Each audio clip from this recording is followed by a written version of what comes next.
Most horror stories have monsters you can see. Franz Kafka wrote about monsters you can't escape because they're systems, rules, and thoughts inside your own head.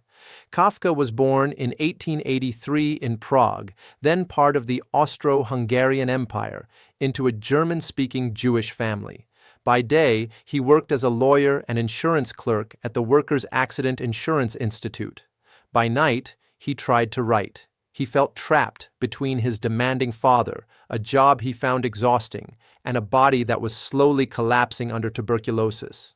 On top of that, he didn't even want us to read his work.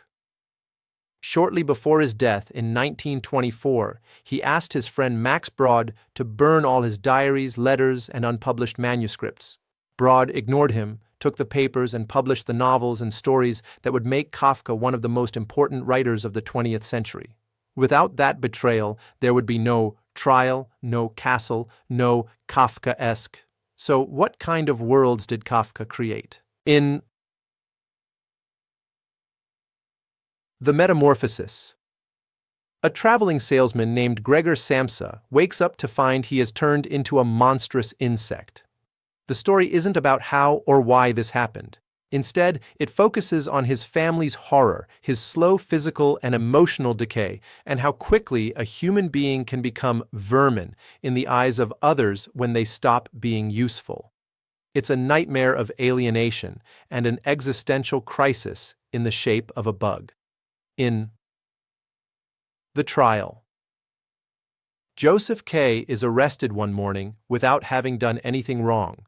He is told he is under arrest, but he's allowed to keep going to work. No one will explain the charge. The court is everywhere and nowhere, hidden in attics, crowded rooms, endless corridors. He spends the whole novel trying to understand the accusation, defend himself, and reach the authorities, but the process only gets more absurd and more terrifying.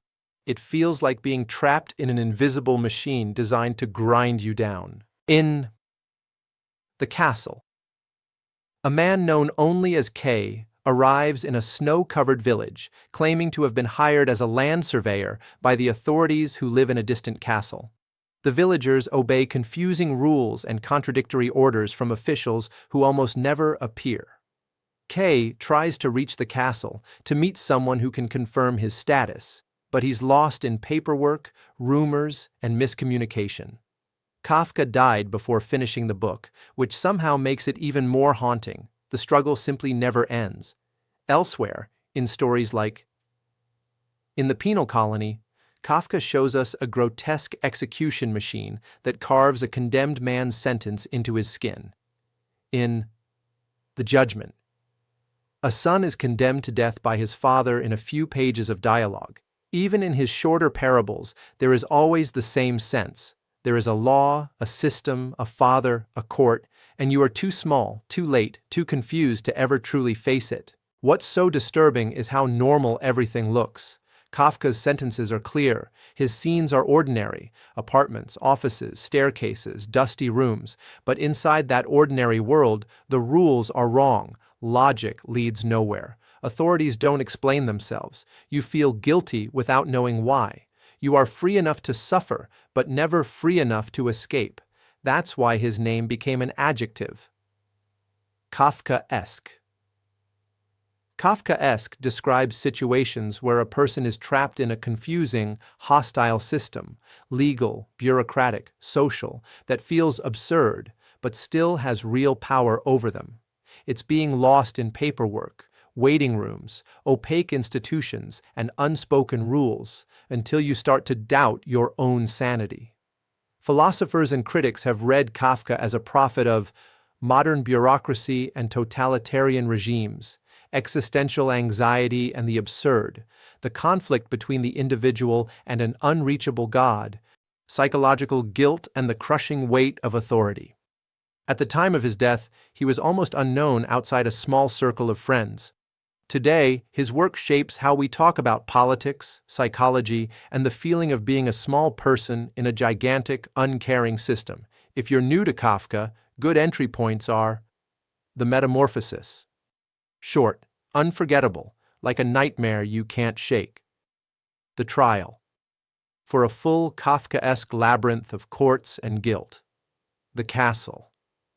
For pure frustration and mystery, shorter pieces like In the Penal Colony and A Hunger Artist, for compact doses of his darkest ideas. If you want to explore Franz Kafka's world, I've put together a selection of his books on Amazon, different translations of the major novels and collections so you can choose what feels right for you. You'll find my Amazon affiliate link clearly shown in the video description and also in the first pinned comment below. If you decide to get any of his books through that link, I may earn a small commission at no extra cost to you, which helps me keep making videos like this. Tell me in the comments, which scares you more, waking up as an insect, being tried for a crime you don't understand, or spending your life trying to reach a castle that never truly answers? Subscribe to Black Butterfly Key for more deep dives into dark classics, uncanny worlds, and the writers who turned everyday life into nightmares. Thanks for watching.